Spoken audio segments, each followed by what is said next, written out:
பீக்ரு சொந்தங்களுக்கு வணக்கம். இன்னைக்கு நேர்காணல நம்மளோட இருந்தவர் அரசியல் விமர்சகர் திரு கார்த்திக் என் சுவாமி அவர்கள். வணக்கம்.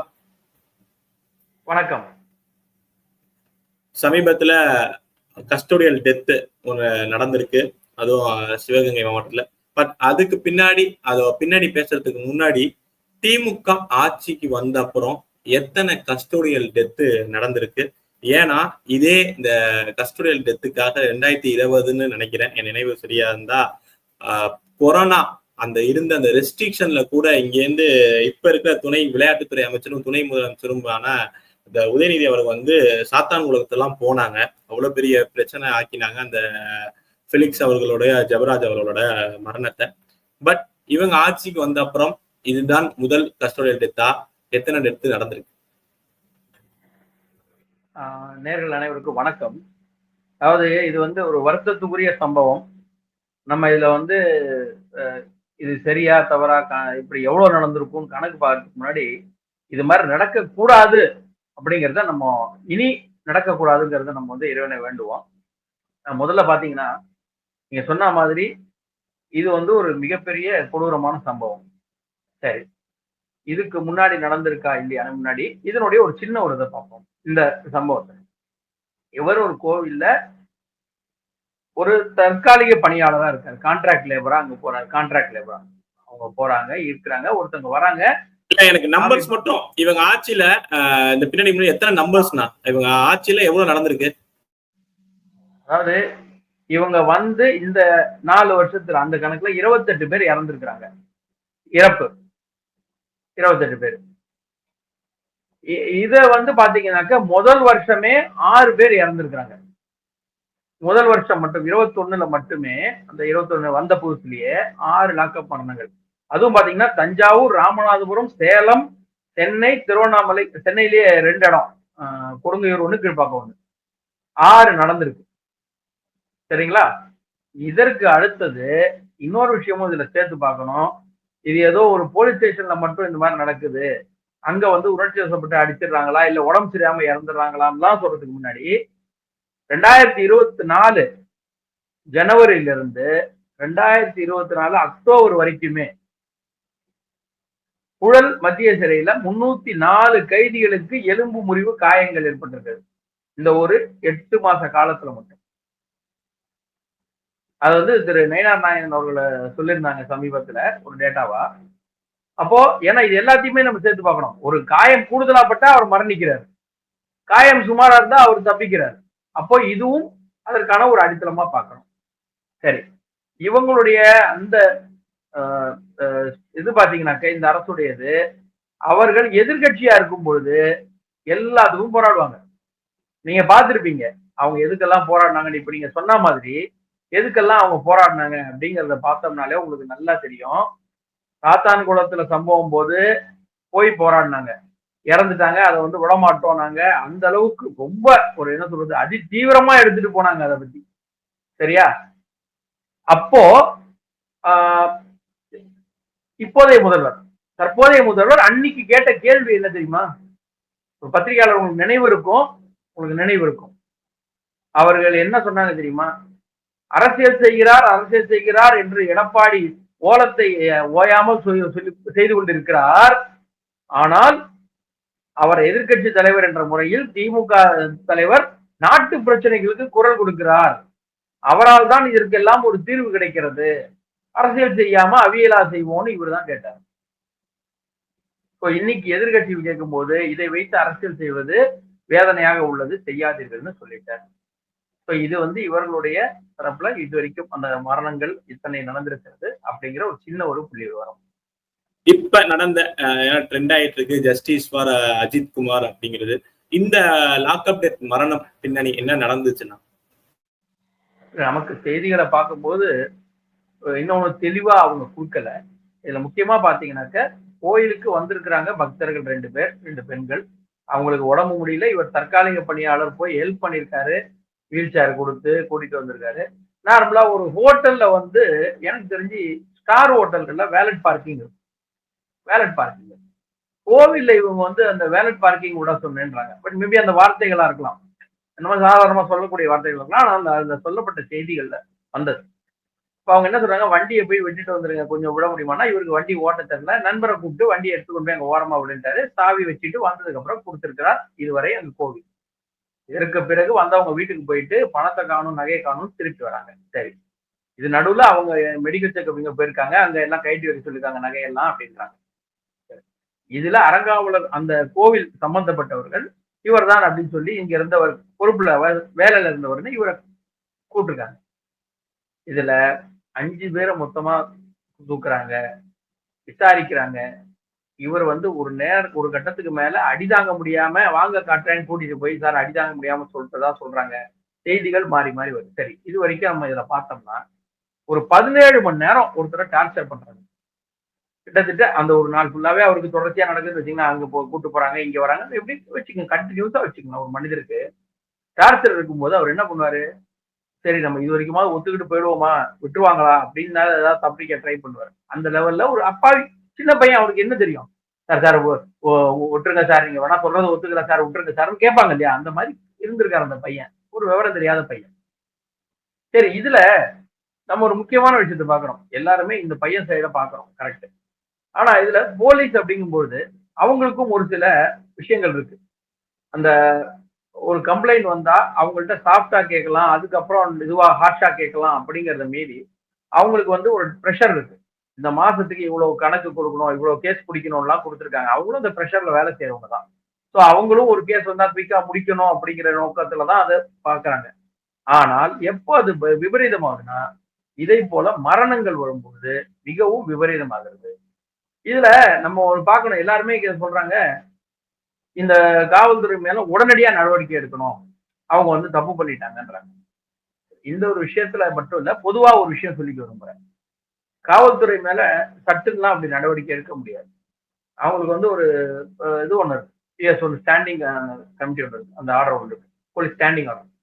அதுபடி பார்த்தா ஏதாவது சம்பவம் நடந்தா அவங்க உடனே அங்க இருக்கிற ஆர்டிஓ கூப்பிடணும், தாசில்தார் அவங்க வந்து பார்ப்பாங்க. அவங்க வந்து அந்த கெசட்டட் ஆபீசர் ரேங்க்ல இருக்கவங்க பார்த்துட்டு கம்ப்ளைண்ட் கொடுத்தா ஜுடிஷியலுக்கு போகும். அதுக்கப்புறம் அவங்க பார்த்துட்டு தான் அது நடவடிக்கை எடுப்பாங்க. ஸோ தற்காலிகமா அவங்க சஸ்பெண்டுங்கிறது வந்து விசாரணை வச்சிருக்காங்கன்ற வரைக்கும் தான் பார்க்க முடியும். சரி, இது போல இந்த மரணங்கள் அப்படிங்கிறது பாவம். இவர் வந்து பதில் பேச முடியாம கொத்தா அந்த குடும்பத்தோட இவர் ஃப்ரெண்ட்ஸ் எல்லாருமே தூக்குறாங்கன்னா அந்த கம்ப்ளைண்ட் கொடுத்தவங்க யாரு, இந்த கம்ப்ளைண்ட் கொடுத்தவங்க யாரு, அவங்களுடைய விவரங்கள் என்ன, அவங்க என்ன கொடுத்தாங்க, ஒரு குறிப்பு இருக்கும்ல, ஒரு எஃப்ஐஆர் பதிவு பண்ணிட்டு தான் எங்கேயுமே போவாங்க. ஃபர்ஸ்ட் இன்வெஸ்டிகேஷன் ரிப்போர்ட், அது எஃப்ஐஆர் கம்ப்ளைண்ட் ரெஜிஸ்டர் பண்ணுவாங்க. அந்த குறிப்பு கூட இல்லைன்னு தானே செய்தி வருது. அதுதானே இங்க மிகவும் வருத்தத்துக்குரியது. கம்ப்ளைண்ட் ரெஜிஸ்டர் பண்ணலன்றாங்க, எதுவுமே இல்லைன்றாங்க. யூனிஃபார்ம்லே இல்ல, ஏதோ ஸ்பெஷல் போலீஸ் டாக் மாதிரி ஏத்தாப்புல வீடியோல தான் நம்ம பார்த்தோம், பத்திரிகையில தான் பார்த்தோம். ஏத்தாப்புல கடை வச்சிருந்த அம்மா சொல்லுது, ஷார்ட்ஸும் டிஷர்ட் தான் போட்டிருந்தாங்க, 6 பேர் கலர் ட்ரெஸ்ல தான் இருந்தாங்க, அவங்களை பார்த்தா போலீஸ் மாதிரியே தெரியல அப்படிங்கிறாங்க. அதான் சொல்ல வந்தேன். அதாவது எந்த குறிப்பும், ஒரு சின்ன ஒரு கம்ப்ளைண்ட் பேப்பரோ ஒரு வாய்மொழியில சொன்ன உடனே கடகடன்னு வந்து ஆக்ஷன் எடுத்திருக்காங்க. ஐயோ, யார் அவங்க வந்து யார் பார்த்துக்கணுதுன்னு கிளம்பி வந்த மாதிரி இருக்கு. அப்போ அந்த கம்ப்ளைண்ட் கொடுத்தவர்கள் யார்? ஒரு பெரிய இடமா இருந்தா அந்த கம்ப்ளைண்ட் கொடுத்தோடனே எல்லாரும் ஓடுவாங்க. பாவம், விஐபி வீடு, எமர்ஜென்சியா நடவடிக்கை எடுக்கணும், அப்படிலாம் போவாங்க. சமயத்துல இருக்கும், அது இல்லைன்னு சொல்ல முடியாது. விஐபிகள் வந்து போன் பண்ணுவாங்க, என்னங்க வீட்டுல காணும், எமர்ஜென்சியா பாருங்கன்னா. ஆனா இது அப்பட்டமான விதிமீறல் இங்க நடந்திருக்குது.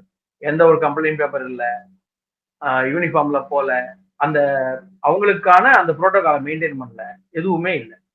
அந்த பையனை கூட்டிட்டு போய் அடி அடின்னு அடிச்சு விடிய விடிய துவச்சு அவனை தூக்கிட்டு போய் தனியான இடத்துல வச்சு அங்க போய் அவங்க கூட்டிட்டு போன இடத்துல அவங்க வந்து விசாரிக்கிறாங்கன்னா இது வந்து அப்பட்டமான விதிமீறல், அப்பட்டமான விதிமீறல். இதற்கு இப்ப இருக்கிற முதல்வர் கேட்ட மாதிரி நம்மளும் கேட்க வேண்டியதான். இந்த காவல்துறையை கையில் வைத்திருக்கக்கூடிய முதல்வர் ராஜினாமா பண்ணுவாருன்னு தான் கேட்கணும். ஏன்னா எது நடந்தாலும் எடப்பாடி ராஜினாமா பண்ணுவாருன்னு தானே இவர் கேட்டாரு. சாத்தான்குளம் மரணத்திலையும் இவர் வந்து முதல்வர் ராஜினாமா பண்ணுவாருன்னு தான் கேட்டார். ஆக இந்த மரணங்கள் எல்லாமே மிகவும் ஒரு என்ன சொல்றது, பொறுப்பு இல்லாம நாம பண்ணிக்கலாம், பாத்துக்கலாம், போ அவனை பிடிக்கணும், அந்த ஒரு நோக்கத்திலே போன மாதிரியும் டார்கெட் பண்ணப்பட்ட மாதிரி இருக்காரு இவர். டார்கெட் பண்ணப்பட்ட மாதிரி இருக்காரு. இதுல நான் பேசின வரைக்கும் நண்பர்கள்ட்ட பேசும்போது சிலர் வந்து ஒரு சந்தேகம் கூட சொன்னாங்க. பேசும்போது நண்பர்கள் சிலர் சந்தேகம் சொன்னாங்க, மேபி அந்த கான்ட்ராக்டர் இந்த பையன் புதுசா வேலைக்கு வந்திருக்காரு, சோ அந்த கோணத்துல வேணா பார்த்தாங்கன்னா வேற யாருன்னா தெரிய வருமானாங்க. நான் சொன்னேன், அது நம்ம பார்வையாளர் தானே அப்படின்னு. அப்ப அவங்க சொன்னாங்க, இல்ல எங்களுக்கு வந்து பார்வை அந்த மாதிரி இருக்கு, இதை போல ஒருத்தர் பாதிக்கப்பட்டிருக்காரு, புதுசா வேலைக்கு வந்திருக்காரு, பாதிக்கப்பட்டிருக்காருன்னா அந்த கான்ட்ராக்ட் மோதல் ஏதாவது இருக்கலாமா? அந்த புது வேலையில ஏதாவது பிரச்சனை இருக்கலாமா? யாராவது இவரை பழிவாங்கி இருக்கலாமா? அப்படி கூட இருக்கலாம் அப்படின்றாங்க. சோ இது எல்லாமே பொறுத்து இருந்தான்னு பார்க்கணும். ஆமா, ஆனா இது எப்ப வந்து பொதுமக்களிடம் பேசு பொருள் ஆகுது தெரியுங்களா? இது வந்து ஒரு லாக்அப் மரணம், அடிச்சு மரணிச்சிருக்காரு. இது எல்லாமே இவங்க நாங்க விசாரணைக்கு சொல்லிட்டோம், விசாரணை பண்ணுவோம், அதுபடி நடவடிக்கை எடுப்போம், தற்காலிக வேலை நிற்கும் எல்லாமே சொன்னாலும் இது எங்க மக்களுடைய பேசு பொருளா வருது தெரியுமா? இதை பற்றி நீங்க ஏன் பேசுறீங்க, அரசியல் பண்ணாதீங்க இதுல அப்படின்னு முதல்வர் அறிக்கை விடும்போது தான் இது ஆகும். மக்கள் இது சட்ட ரீதியா இல்ல இன்னொன்னு கூடுதலா அண்ணாமலை அவர்கள் வந்து இதை பத்தி ட்வீட் பண்றப்ப நம்ம பார்த்திருப்போம், அங்க இருக்கிற காவல்துறையும் திமுகவும் உள்ளூரை சேர்ந்த திமுகவினரும் இதை வந்து மூடி மறைக்க பாக்குறாங்கன்னு நம்ம செய்திகள் பத்திரிகை செய்தியில பார்த்திருப்போம்.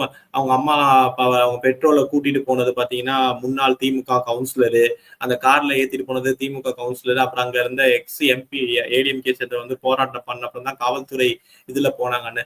சோ இது நிஜமாலே மூடி மறைக்க பாக்குதா அரசு? நான் உங்களுக்கு சொல்லும் போதே அதான் சொன்னேன், இது விஐபிக்கள் யாருன்னா பின்னாடி இருக்காங்களா அப்படிங்கறதா முதலே நான் சொன்னேன். இதற்கு பின்னாடி பெரிய மனிதர்கள் இருக்காங்களா?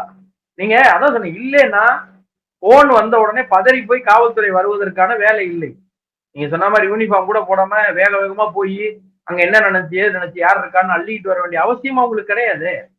அதான் கேட்டேன், விஐபி அதுக்கு பின்னாடி இருக்கிற கம்ப்ளைண்ட் கொடுத்தவங்க யார், பின்னாடி இருக்கிறவங்க யார், அது சட்ட ரீதியா தெரிய வைக்கணும்.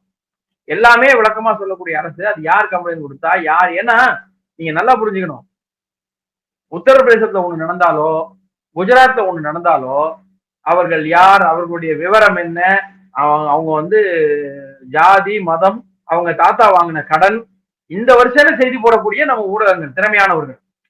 அவர் அந்த காலத்துல வாங்கி போட்டாரு, அவங்க பாட்டி இந்த ஊர்ல இருந்து வந்தாங்க, எல்லாமே சொல்லக்கூடிய திறமையான ஊடகங்கள் இந்த விவரத்தையும் கொடுக்கணும். இது வரைக்கும் அவங்க 2 பேர் தான் போட்டிருக்காங்க, அந்த பெண்கள் 2 பேருடைய பேர் போட்டிருக்காங்க, வேற எதுவும் கொடுக்கல. அப்போ இது எல்லாமே சந்தேகத்துக்கு இடமாகுது. அதாவது இது சந்தேகத்துக்கு இடமா பேசு பொருளா வரும்பொழுது இது நடந்து உடனடியாக முதல்வர் ரியாக்ட் பண்றாரு, இதெல்லாம் அரசியல் பண்ணாதீங்கன்றாரு.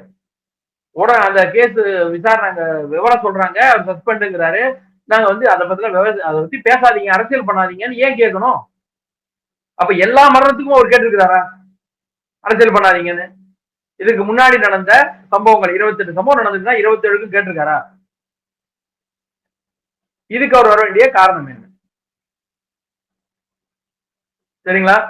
அப்போ இதுல ஒரு பின்னணி இருக்கிறது, கண்டிப்பாக ஒரு பின்னணி இருக்கு. இல்லைன்னா முதல்வர் நேரடியாக வந்து மக்களை இதெல்லாம் பண்ணாதீங்க அரசு. நீங்க ஒரு விஷயம் கவனம் வச்சுக்கணும், மற்ற மந்திரிகள் மீது எல்லாம் விசாரணை வழக்கு என்று வந்தபோது பேசாத முதல்வர் செந்தில் பாலாஜி மேல கை வச்ச உடனே கைய வச்சுப்பார், வந்து பேசிப்பார், தொட்டுப்பார், சீண்டிப்பாருன்னு சொன்னாரு.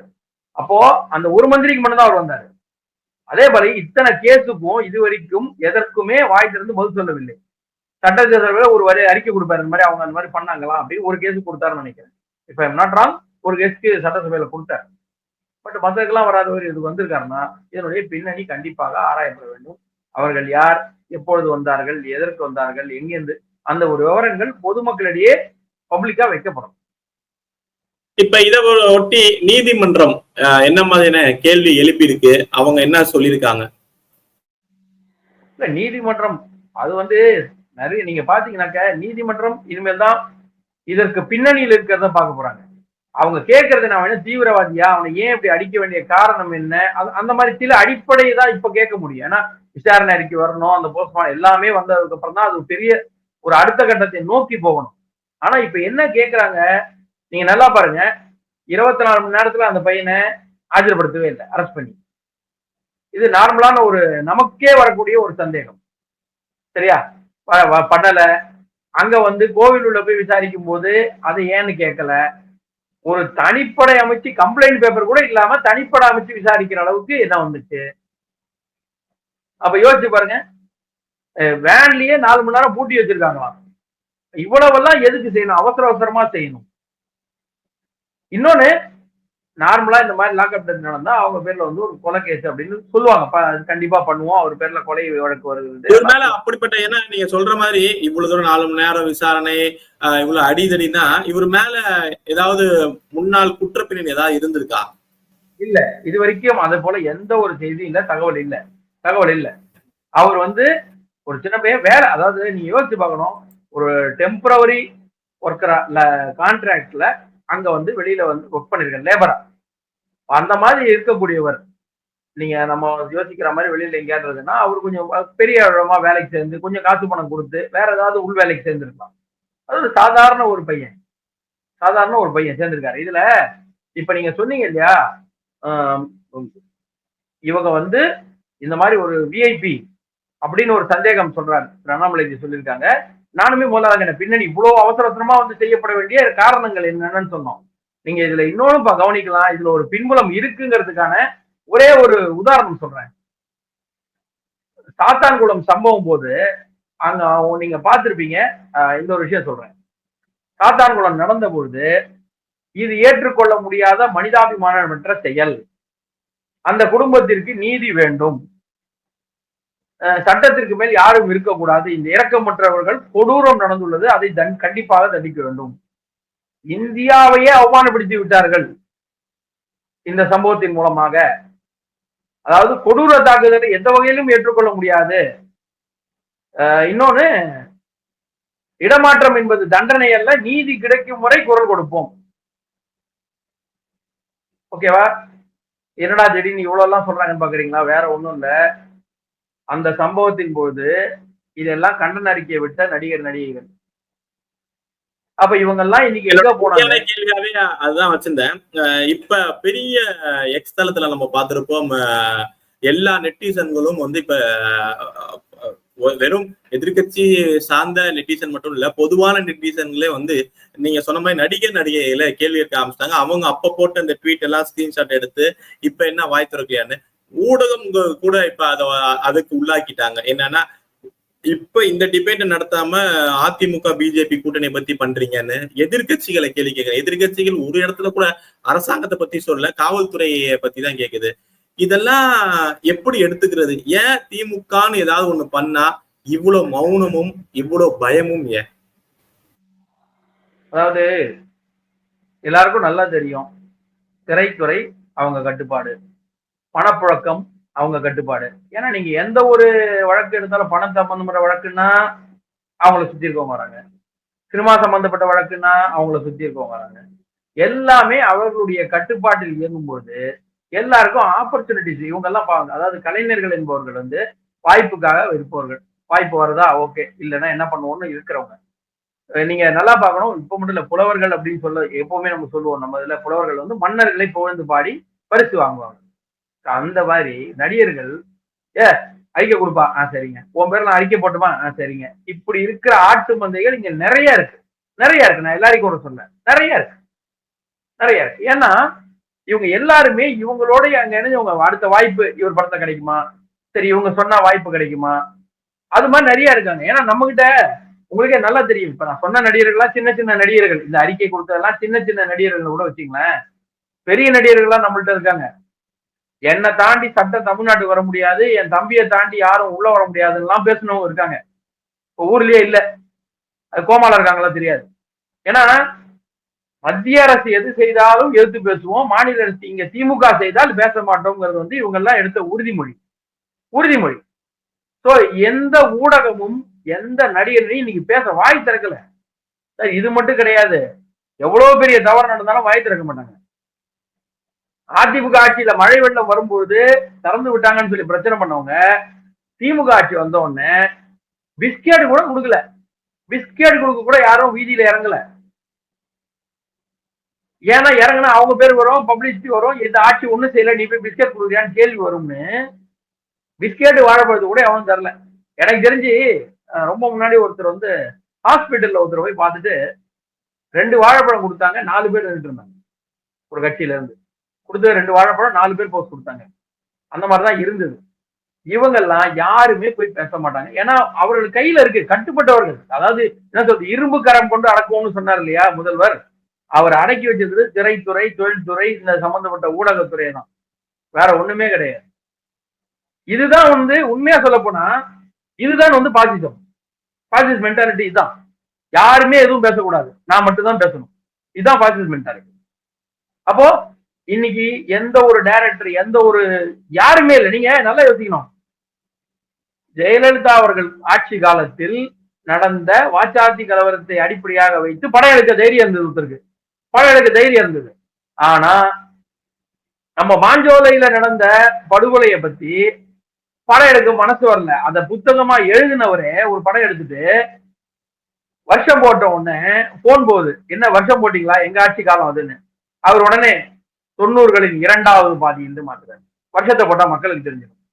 நீங்க அன்னைக்கே தெரிஞ்சுக்கணும் இந்த ஊடகம் யார் கையில இருக்குன்னு. இவங்க கையில அதாவது என்ன சொல்றது, அந்த ராட்சசன் மாதிரி, பூதம் மாதிரி எல்லாத்தையும் தன்னோட கண்ட்ரோல் வச்சிருக்காங்க. யார் பேசுவாங்க சார்? யார் பேசுவாங்க? நீங்க எதுவுமே பேச முடியாது சார். இன்னைக்கு இவர்கள் இல்லை என்றால் திரைத்துறையில ஒண்ணுமே பண்ண முடியாது, ஒண்ணுமே பண்ண முடியாது. சரிங்களா? அப்போ இவங்க மீறி யார் வருவாங்க? ஒரு வேதனைக்குரிய விஷயம் சொல்றேன்.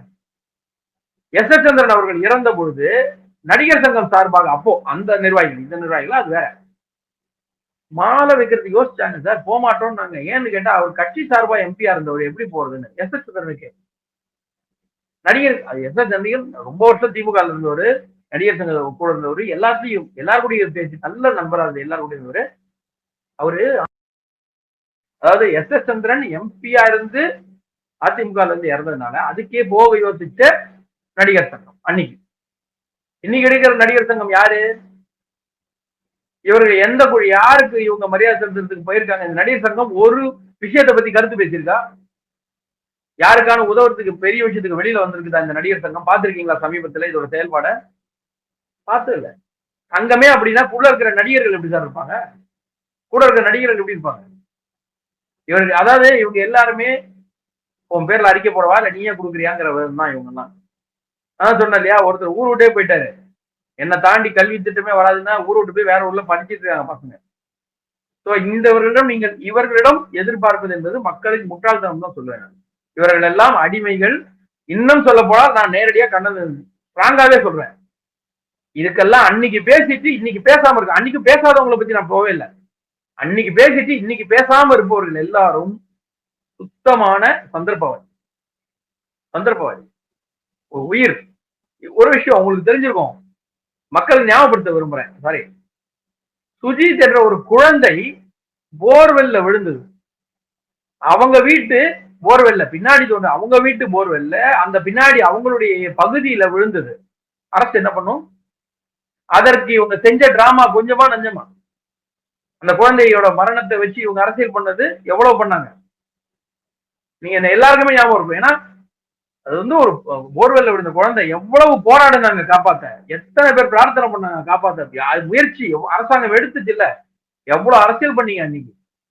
இன்னைக்கு இதை பேசவே கூடாது, இதெல்லாம் பேசாதீங்கன்றீங்க, ஒட்டுமொத்த மீடியாக்களை மௌனமாக்குறீங்க. இதுவரைக்கும் இல்லாத விஷயம் இன்னைக்கு திடீர்னு அரசியல் கணக்கெல்லாம் பேசுறாங்க. அதிமுக இங்க போகுமா, விசிக அங்க போகுமா, பாமக இங்க வருமா, ஏன் நாளைக்கு பேசினா ஆவாதா, நாளைக்கு பேசினா ஆவாதா? இன்னைக்கே அதை பேசி முடிச்சிடணும். அப்ப நாளைக்கு வேற ஒண்ணு வந்துடும். இந்த இருகோடுகள் தத்துவம்னு சொல்லுவாங்க இல்லையா, அந்த கணக்கு இவங்களுக்கு வேற ஒண்ணும் இல்லை. இதான் இங்க நடக்கிறது. இதான் பச்சை சந்தர்ப்பவாதம் இவங்க எல்லாருமே. நிச்சயமா அதை மக்கள் புரிஞ்சிட்டு இருக்காங்க அப்படிங்கறத நம்புவோம். இவ்வளவு நேரம் உங்க நேரத்தை நம்ம தளத்துக்கு வந்து பயந்தமைக்கு ரொம்ப ரொம்ப நன்றி. நல்லதே நடக்கும். வாழ்க வளமுடன். நன்றி.